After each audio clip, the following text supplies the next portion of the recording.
en cas de la non-tenue des élections en 2017, qu'on ait quand même un moratoire qui permettrait aux Congolais d'aller aux urnes. Alors soyez neutre à cette question. Je voudrais vraiment que vous soyez neutre. Oui. Pas côté majorité, encore moins opposition. Mais je veux une analyse objective et rationnelle. Est-ce que cet accord est totalement mis en œuvre? C'est ce qui donne la colère auprès de Prélat. Parce qu'il semble que cet accord n'est pas totalement mis en œuvre, intégralement mis en œuvre. Quel est votre point de vue?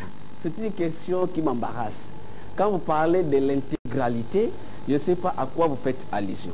Décrispation, par exemple. Prenons le cas de décrispation, le volet. Je parle des cas de décrispation. Oui. C'est vrai qu'il y a eu des personnalités qui ont été citées dans cet accord. Comme qui? Je crois qu'il y a Diom Ndonga là qui doit être dans cet accord. Moïse aussi? Je pense. Attendez, monsieur le ministre. Moïse a été cité ou non dans l'accord? Dans l'accord, il y a des personnalités qui ont été citées. J'ai posé une question. En tant que maître, oui. Moi, je crois que tout Congolais qui a bénéficié, qu'il soit de la loi d'amnistie, de la grâce présidentielle, même de cet accord, en tant que républicain, je ne trouve aucun inconvénient. S'il s'agit de Moïse Katumbi, c'est un Congolais, il peut retourner. S'il s'agit de Diom Ndonga, là, s'ils sont cités. C'est une analyse lapidaire. Je suis en train de dire, oui.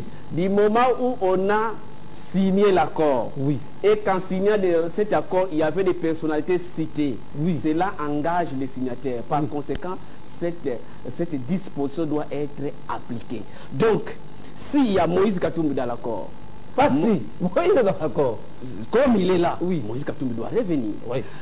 Comme Diom Ndonga est là, comme Franck Diongo est là. Évidemment, il faut aussi connaître que la loi rétro-agit en faveur de la victime. Tous ceux-là qui sont des victimes et que la loi est là, moi je pense, je dis en tant que Mantezolo, en tant que NDK, c'est aussi la bonne foi, c'est aussi la parole tenue, oui. C'est aussi les engagements signatures. Oui. Donc, parce qu'on a signé, oui. Il faut que ces gens-là recouvrent leur liberté. Alors aujourd'hui, il était dit dans cet accord l'abandon de poursuite pour Moïse Katumbi. Il ne rentre toujours pas. Comment voulez-vous, les autres qui le soutiennent, aillent aux élections sans lui? Mon frère, voilà les tensions. Oui, je vois. Moïse Katumbi, selon ce que je sais, je n'ai pas tous les détails.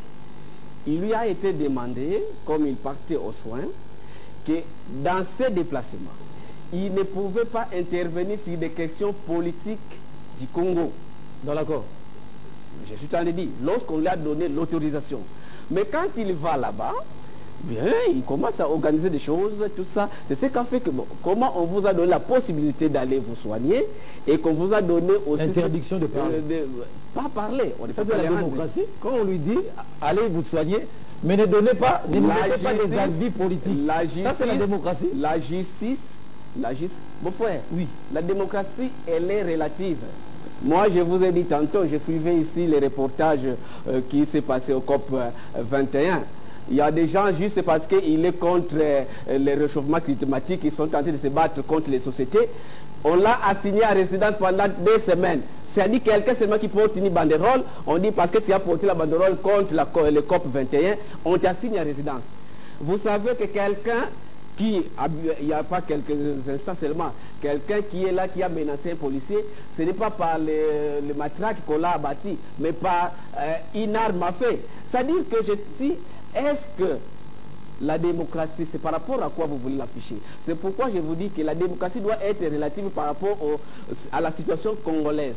Et moi, je vous dis, en âme et conscience, comme l'accord a prévu que de personnalités emblématiques soient gracieux, qu'il soit gracieux. Donc, je reviens et je signe. Je vous parle en tant qu'acteur politique. C'est tout. Voilà. Quelle est, votre position avec ces mouvements de masse qui se font, et notamment la position de l'Église catholique? Est-ce que l'Église catholique, selon vous, est sur la bonne voie? Bon, je ne sais pas si l'Église catholique est sur la bonne voie ou la mauvaise voie. Mais ce que seulement je peux dire, vous êtes un architecte. Moi, j'ai ma parcelle. Je vous demande de me construire une maison. vous commencez à construire une maison, vous arrivez au niveau de la ceinture, vous revenez, vous me dites, je suis tenté d'essayer de construire la maison, mais le terrain est accidenté, il y a toujours des fissures. Par conséquent, je viens vous restituer votre plan, chercher un autre architecte. Moi, je prends un autre architecte, la maison continue jusqu'à la toiture. Toi, tu commences à dire, non, c'est une mauvaise maison. Ce n'est pas comme ça que j'ai pensé. C'est ce qu'a fait l'Église catholique. On vous donne la mission de regrouper tous les Congolais. Vous allez, vous faites ce que vous avez fait, vous terminez, vous dites, nous n'avons pas pu trouver le consensus. Nous revenons chez vous pour prendre la décision. Maintenant, la personne prend la décision, vous commencez à contester. Mais lorsque vous revenez de prendre la décision, pourquoi n'avez-vous pas pris ça? C'est là où moi je me dis, c'est là où il y a la source. On vous donne, on vous délègue la responsabilité, on vous délègue le pouvoir. Eh bien, il faut l'utiliser. Mais on vous a délégué le pouvoir, vous n'avez pas pu trouver le consensus. Vous n'avez rien fait. Vous dites que nous n'avons pas pu réunir tous les Congolais sur la table. Ils l'ont fait. Je dis bien, je dis ce qu'ils ont dit à la sortie. Nous avons tout fait. 98%. Oui. Mais 98%, c'est moitié, ce n'est pas plein. Il faut les 100%. C'est ça. Si réellement les 98% pouvaient résoudre le problème, pourquoi ils contredisent? Parce que vous avez fait 98%. C'est là où il y a eu le problème. Si réellement ils en avaient la capacité, ils devaient retourner chez le chef avec les 100%. C'est vrai. Donc c'est pourquoi moi j'ai dit, déjà, là il y a un problème. De deux, nous sommes laïcs. Donc l'État congolais prône la laïcité. Donc ce n'est pas une seule communauté qui peut prôner sur les autres communautés. C'est parce que je suis ils sont tentés de parler du social des Congolais. Mes frères, allez étudier à l'école catholique. Allez étudier aux universités catholiques. Si réellement, c'est mieux d'ailleurs, même dans d'autres communautés, vous payerez moins cher. Là, les frais scolaires sont très chers. Vous allez aux universités, c'est très cher. Et pourtant, ils bénéficient des exonérations. C'est-à-dire, c'est eux qui devraient être beaucoup plus sociaux que toutes les autres communautés. Ils ne payent pas de douane, ils ne payent pas de taxes, mais vous allez à leurs universités, vous payez cher, vous allez à leurs écoles, vous payez cher. Comment elles contribuent alors au social congolais? C'est là où il y a les questions. C'est pour vous dire... L'éducation coûte cher. L'éducation coûte cher. Oui. Et c'est aussi la qualité de l'enseignement. La plupart des ministres, la plupart des grandes personnalités, ils sont issus des formations catholiques. Je suis en train de vous dire. Le regrettent-ils? Non. Lorsque vous voulez dire, oui, vous voulez résoudre le social des Congolais, il faut aussi montrer l'exemple. Vous-même, vous êtes en train de demander cher aux Congolais qui n'ont pas un pouvoir d'achat. D'un côté, lorsque vous reprochez les autres de mal agir, de mal gérer, il faut aussi se reprocher. On vous exempte de toute taxe. Vous ne payez rien. Comment vous pouvez taxer, vous pouvez facturer, vous pouvez demander les frais scolaires que les autres universités privées? Je prends l'exemple sans citer les universités, je ne vais pas les citer pour faire la publicité. Une université privée qui demande $500. Vous aussi, cette université paye les douanes, paye les taxes, mais vous êtes exonéré. Vous faites taxer $700. Mon frère, écoutez, je ne vais pas entrer dans ce débat, mais il y a un problème. Si vous bénéficiez de la gratuité de l'État, au moins, vous devez quand même résoudre les problèmes selon ce que vous bénéficiez. C'est là aussi être charitable, là aussi être religieux, partager avec ceux qui n'ont pas quelque chose. Il faut aussi être à côté des gens. Voilà, c'est dans ce cadre-là que je trouve un peu contradictoire. Mais bon, moi, je ne sais pas juger. D'accord. Quelle est votre appréciation personnelle par rapport à l'archevêque de Kinshasa, Monseigneur Monsengo? Ses actions, ses sorties médiatiques, ses dernières sorties, quelle est votre appréciation? C'est un monsieur qui est très intelligent. Il sait lire les signes du temps. Vous savez, il a lu les signes du temps au moment de Mobutu. Il a été président de la conférence nationale souveraine. Mais curieusement, à cette époque-là, oui, c'est Étienne Tshisekedi qui était populaire. Mais Monsengo a laissé faire que Étienne Tshisekedi ne soit pas Premier ministre, mais qu'il soit remplacé par Tengo. Il a laissé faire. Ben oui. La décision revenait au président. Écoutez, j'ai tout le temps de vous dire. C'est ça aussi l'histoire. Il faut toujours interroger l'histoire. Monsengo était président de la CNS. Oui. Notre fait papa était ce qui était l'homme le plus populaire. À l'arrivée, eh bien, c'est Kengo Ndondo qui sera Premier ministre. Mais aussi, vous savez, à cette époque-là aussi, 98% seulement des résolutions ont été obtenues. Oui. C'est-à-dire, je me dis, est-ce que c'est le cas, est-ce que se répète de 98% seulement? Parce que la conférence nationale souveraine a été fermée. Oui. Vous comprenez? Oui. Et maintenant, l'histoire se répète. L'histoire se répète. Alors, si l'histoire se répète, ça veut dire que ce que Mobutu a fait, Kabila l'a fait aussi. Maintenant, je suis en train de vous dire. Oui. Je vais vous dire. C'est pourquoi, en tant que journaliste, interroger l'histoire. Oui. Après la conférence nationale souveraine, il fallait attendre 7 ans avant que Mobutu ne parte. Je dis, qui vous dit que même s'il y a eu conférence, il y a eu c'est pourquoi il faut aller vite aux élections pour éviter les distractions. Ah, donc je comprends. Si on a organisé les élections ou si on a organisé la CNS et qu'il fallait attendre 7 ans pour que Mobutu parte, ça veut dire qu'on a organisé les élections, le président de la République ne partira pas maintenant. Je vous dis ceci. C'est ce que ça veut dire. Les mêmes causes produisant les mêmes effets, si nous suivons les mêmes méthodes qui nous ont fait échouer, nous aurons les mêmes résultats. Quelles sont ces méthodes? C'est-à-dire que nous avons été à la conférence nationale souveraine, vous savez les résultats. Oui. C'est pourquoi aujourd'hui, nous avons dit qu'il fallait que nous allions aux élections. Les nominations ne servaient à rien. Vous voulez rester au gouvernement? Ça vous intéresse aussi? Moi, je vous dis. Parce que quand il y a un dialogue, vous pensez qu'on vous fera sauter. Je suis en train de vous dire. Oui. Je suis là, même si le gouvernement changeait, je ne serai pas chômeur. Parce que je vais rentrer au Parlement. C'est-à-dire, j'ai déjà mon siège. Mais je me dis, jusqu'à quand ça va durer? Mon frère, vous allez encore aller au dialogue 2 ans de transition. Où est le peuple? C'est nous qui allons se distribuer ça. Je vous dis sincèrement, suivez ce que je vous dis, c'est sincère. Si vous me voyez chaque fois, je suis dans ma base, je suis dans ma province, je suis là où m'a élu. Parce que nous voulons quand même qu'on puisse se renouveler. Vous savez, je suis en train de vous dire des choses vraies. Parce que la chose a trop duré. On a perdu le prestige d'être dans le gouvernement. On a perdu le prestige d'être parlementaire. Vous saluez même la population. Vous êtes plus légitime. Je suis en train de vous dire ceci. Ça ne vous gêne pas? Mon frère, oui. Je suis en train de vous parler en tant que Congolais, en tant que citoyen de ces pays. Oui. Il faut renouveler la légitimité. Parce que les populations en ont marre de nous. Vous avez trop duré. Et maintenant, nous allons aux élections pour renouveler la légitimité du peuple. Parce que nous avons perdu ce prestige-là d'être membre du gouvernement, d'être membre du Parlement. Voilà pourquoi nous croyons. Ce que les autres proposent, ce n'est pas une bonne ici. Ils vont se retrouver ici, tout ça, ils se partagent les postes, les portefeuilles, ainsi de suite. Où sera le poste des populations? Rien du tout. Donc, je demande aux Congolais de cultiver la paix, de nous lancer vers les élections. C'est là que vous allez sanctionner. Vous ne voulez pas de X, vous les mettez de côté, vous voulez de Y, vous les mettez là-bas. Et ces gens-là qui viendront vont, n'est-ce pas, réorganiser les affaires de l'État. C'est tout. Alors, vous avez dit tout à l'heure que le gouvernement décaissait 30 millions de dollars chaque mois. Ce sont, d'après vous, quelques signes précurseurs, la loi, à la façon dont on est en train d'enrôler la population. Mais si aujourd'hui, la population, vous laissez faire et qu'à la fin, il n'y a pas des élections, comment allez-vous réagir? C'est ça aussi le drame. Vous voyez, il faut être conséquent envers soi-même. Moi, je crois. Oui.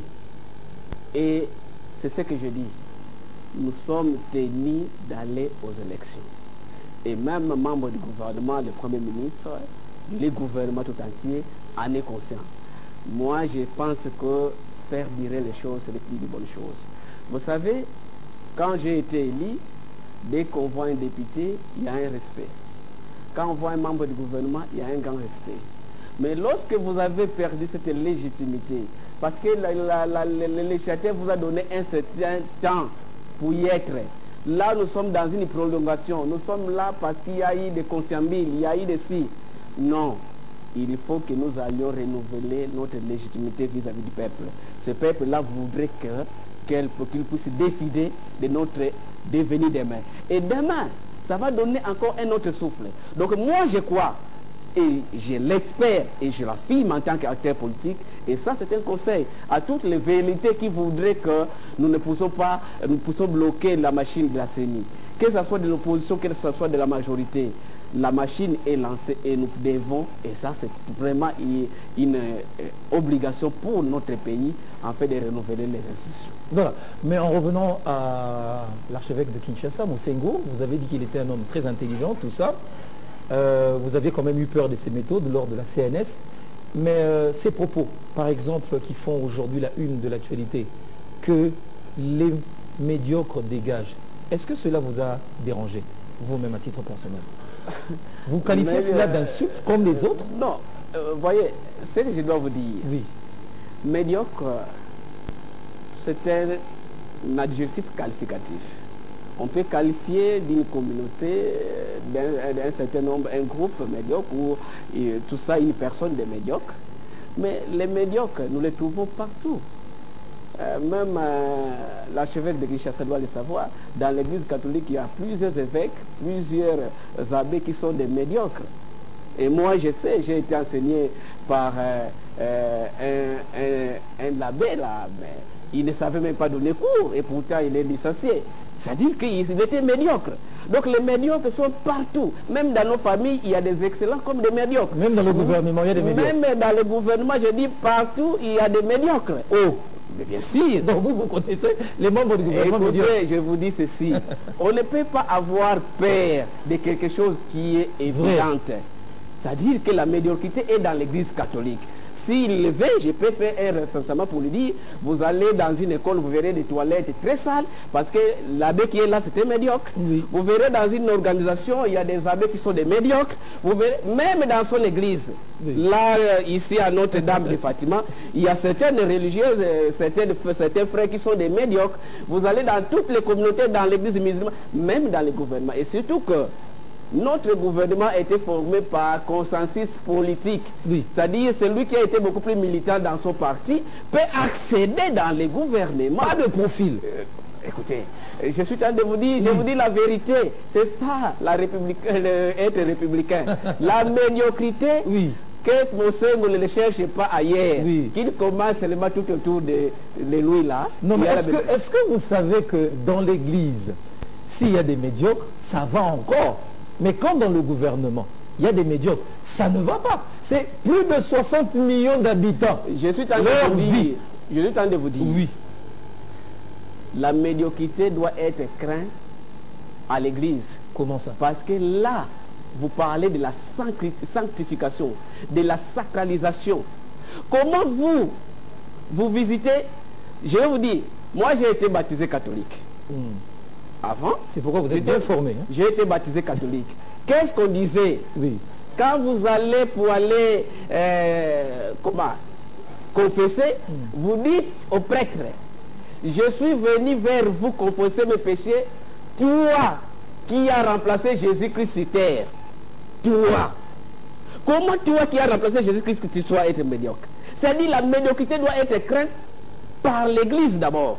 Parce qu'elles sont des représentants, des remplaçants selon la confession que nous faisions. Oui. Et moi d'ailleurs à cette époque-là, on m'avait infligé 23 Maria. Marie, c'est ça. Oui, oui. Donc quand vous êtes, c'est la dose de votre péché. Moi je ne sais pas quelle était ma dose. On m'avait infligé 23 Tout pouvoir vient de Dieu aussi. Vous avez reçu le pouvoir dans votre sphère. Ce pouvoir-là vient de Dieu. Vous ne devez pas être médiocre, vous aussi non plus. Je suis en train de vous dire ceci. Nous devons aller aux élections. Lorsque vous allez aux élections, le peuple va élire des gens qui vont les représenter. Ça c'est de un.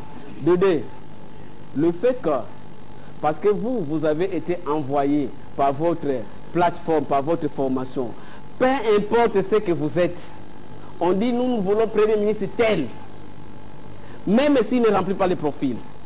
Comment voulez-vous? C'est pourquoi nous croyons, les dialogues pour, n'est-ce pas, accéder au gouvernement, ce n'est pas une bonne chose.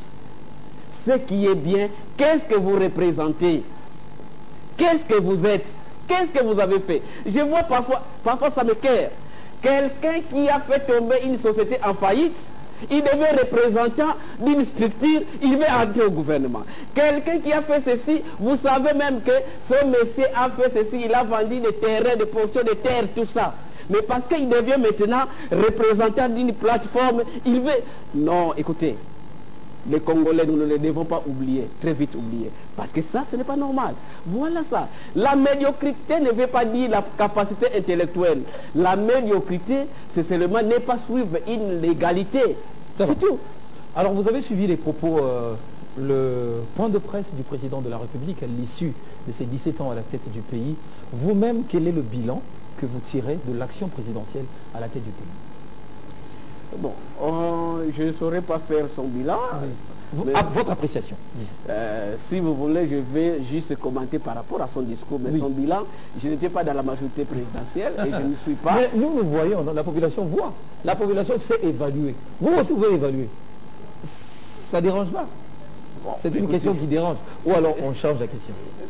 Non, bon, je ne vais pas éviter des questions. Ce que je vais vous dire, lorsque le président Kabila a été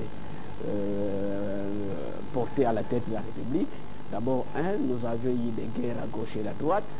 Il a accepté de partager son pouvoir avec les autres, chose qui est difficile à faire. Ça, c'est le bilan. Je suis en train de vous dire. La paix. Parce que derrière le partage de ces postes, de ces pouvoirs, c'est la paix que nous avons gagné. Donc, je suis en train de vous parler de la paix. Et j'ai eu la chance d'être au ministère des ITPR, là où nous parlons des infrastructures. Vous savez que nous disposons de 50 000 kilomètres de routes ici au Congo. À l'avènement, Mobutu n'a fait que 3 000 kilomètres. C'est-à-dire que pendant 32 ans, Mobutu n'a fait que 3 000 kilomètres de pistes praticables. À l'avènement de Kabila, aujourd'hui, nous comptons 28 000 kilomètres de routes praticables. Donc, presque moins 25 000 kilomètres. Sur l'ensemble du pays. C'est l'ensemble du pays. Et puis, 12 000 kilomètres de routes en terre bâtie. C'est-à-dire déjà, si je parle en termes de ce facilité, il y a eu une avancée. C'est vrai qu'on ne pouvait pas quand même s'en féliciter, il faut continuer. Donc déjà, comme je suis dans ce ministère, je peux déjà dire quand même le bilan est positif. Voici ce que Kamere a dit par rapport à la déclaration du président. Nous voulons le développement, nous voulons la démocratie. Mais il semble que le président a voulu mettre en conflit la démocratie et le développement. Nous voulons des élections, mais les élections coûtent cher. Mais face à cela, il y a le développement, construire les routes, panier de la ménagère. Mais le président a mis en conflit la démocratie et le développement. Qu'en dites-vous? Bon, le président Kamere, c'est un homme que j'ai beaucoup aimé en tant que président de l'Assemblée nationale. Mais seulement... Que vous avez beaucoup aimé? Oui, je l'aime toujours jusqu'à ce jour. Mais parfois, je ne partage plus ses points de vue. Vous savez, d'abord, le président Kamere, j'ai vraiment lu son ouvrage où il a écrit pourquoi j'ai choisi Kabila. Et je ne sais pas s'il voudrait, si vous pouvez l'organiser, il faut que nous soyons sur un plateau avec lui, que je puisse lui dire pourquoi il a dit ceci. Non, ça c'est le passé. Non, le passé prépare le présent prépare le futur. Un jugement sur quelque chose, attention, il faut savoir, ça peut nous rattraper. Alors lorsqu'il a porté des jugements, presque quand vous lisez ces bouquins, c'est presque qu'il a déifié Joseph Kabila. Il a dit, c'est le premier citoyen congolais qu'il a vu, qu'il a découvert dans sa vie. Il a fait la politique, il a étudié, il n'a jamais vu un monsieur comme Joseph Kabila. Donc c'est un monsieur, c'est un patrimoine vivant pour les Congolais. Mais il a expliqué que le président Kabila a changé. Alors, dans ce cas, il doit écrire pour contredire sa thèse. Dès lors que, parce que c'est lui qui n'a pas suivi Vital Kamerhe, ne saura pas que Vital Kamerhe a contredit sa thèse. Il doit dédire ce qu'il a écrit. Il doit sortir un livre pour dire que pourquoi j'ai quitté Kabila, par exemple. Pourquoi je ne vais plus de lui. Voilà là où il y a la difficulté. On ne peut pas figer notre débat sur les individus. C'est ce qui nous dérange. Les idées sur la démocratie et le développement. Nous devons aller aux idées. Qui ont forgé la République démocratique du Congo d'aujourd'hui? Mais c'est le président Kamerhe. Qui a forgé ça? C'est eux. Il était le chargé de la communication. secrétaire général de la majorité, président de l'Assemblée nationale. C'est-à-dire, aujourd'hui, nous sommes en train de vivre les conséquences de ce qu'ils ont fait. Mais c'est comme vous aussi, vous étiez dans bout du Congo. Nous avons vécu les conséquences. Des gens sont morts dans ce pays. Vous aussi, vous étiez là. Je vais vous dire, lorsque nous sommes avec le monde entier, parce que vous voulez toujours revenir là, je comprends. Je mets un lien. Oui, lorsque vous êtes divorcé avec une femme, partout vous allez, on vous dit, comment votre ancienne femme? Donc je comprends ça. Je vais vous dire ceci. Oui. J'étais parmi les rares qui contredisaient les décisions du monde entier. Moi. Vous le contredisiez? Oui, quand j'étais là. Je lui dis non, ça ne passe pas, ce n'est pas bien. Nous ne faisons pas ceci. Et vous pensez que Kamere ne le faisait pas auprès du président de la République? Peut-être aussi le faisait. Ça doit se faire voir. Qu'est-ce qu'il a... Moi, je vous dis, je disais par exemple que non, nous devons ouvrir le parti à tout le monde. Ça doit être un parti national.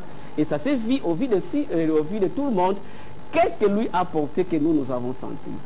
C'est ce que nous voulons. C'est-à-dire que le président Kamere, c'est un monsieur très intelligent. Nous voulons qu'il mette son intelligence pour le profit des Congolais. Il a fait une bonne chose quand nous étions à la Cité de l'Union africaine. Mais vous savez, dès qu'il n'était pas Premier ministre, il est devenu opposant. Non, ça c'est pas... Donc il est opposé même à ce qu'il a signé comme accord. Vous pensez qu'il s'attendait au poste de Premier ministre? Ah, mon frère. Mais moi je vous dis, j'ai été à la Cité de l'Union africaine. Nous avons été au débat. On est en train de traiter les dossiers comportant les répartitions des postes, des ministères, tout ça, des entreprises. Qu'est-ce qu'il a dit?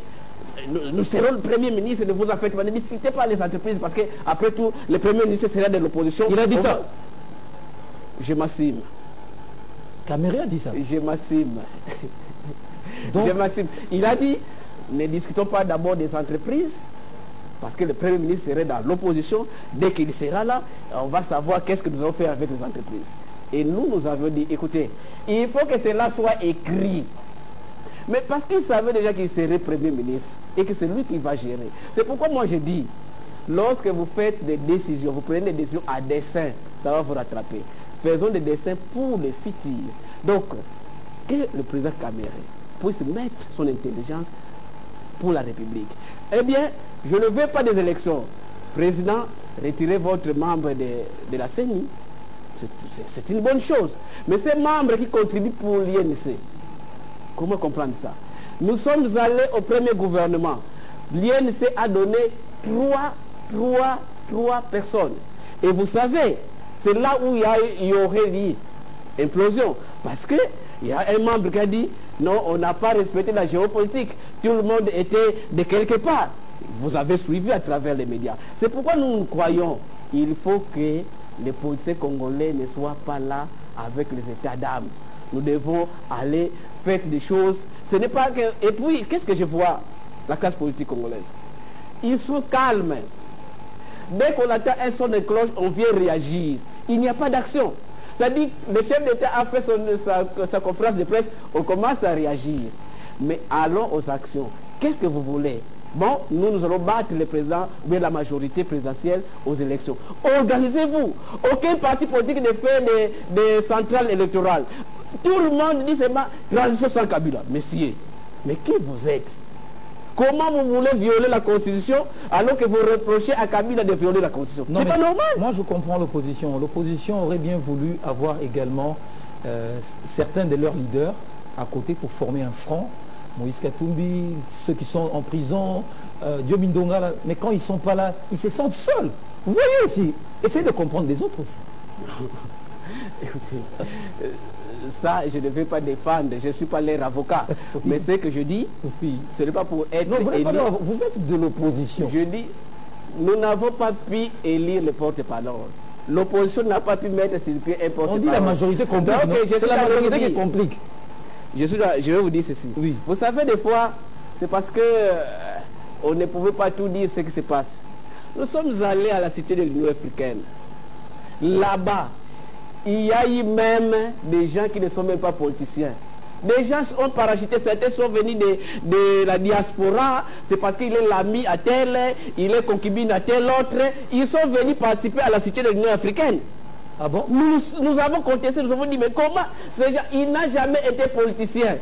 Mais parce que c'est l'ami en quel Bon, vous comprenez?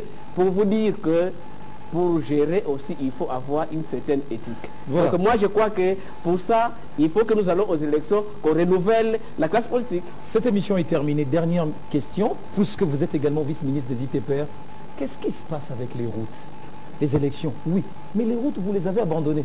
Je me pose quelquefois la question de savoir, quand vous allez au bureau, vous allez faire quoi? Parce que vous êtes vice-ministre des ITPR, vous avez le ministre qui est là. Les routes, vous n'en construisez plus. Les routes, vous les réhabilitez plus. Dans les bureaux, vous faites quoi? Non. À chaque chose, il y a un plan. Si j'avais un plan, j'allais vous présenter, regarde le plan qui a été tracé, regarde là où on est. Mais parce que ce n'était pas prévu. Les routes sont en train d'être construites. Mais c'est vrai. Construites. Aujourd'hui, nous avons signé le contrat avec une société qui doit construire la route 1000 km à partir de Kassai vers Lubumbashi. Donc je crois déjà que d'ici le mois de février, les travaux vont commencer.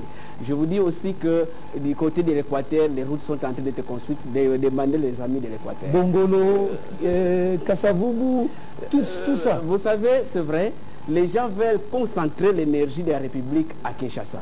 Et pourtant, les provinces ont besoin d'être développées. C'est dans ce sens-là que nous croyons que les provinces doivent bénéficier aussi de ces développements. Donc nous pensons, avec le plan que nous avons, il fallait d'abord aller aux élections et que après les élections, nous aurons tout le temps de faire ce qu'il y aura, parce qu'il y aura un projet de société d'un nouveau gouvernement qui va mettre sur pied le développement de notre pays. Papi Matezolo, vice-ministre des ITPR, merci d'avoir répondu aux questions de décryptage. Je rappelle également que vous êtes autorité morale de la nouvelle dynamique Congo. Nous avons fait cette émission pendant 1 heure. Merci d'avoir répondu à nos questions. Merci beaucoup. Merci à vous également d'avoir suivi cette émission décryptage.